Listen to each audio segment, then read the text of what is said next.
झोप झालं. 10 वाजून गेले, झोप झालं.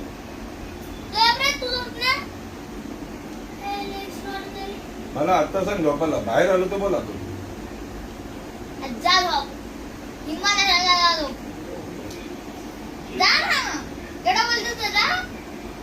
माझी कामं करतो. बाहेर झाडांना पाणी घाल, इथे गुड नाईट टाक, इथे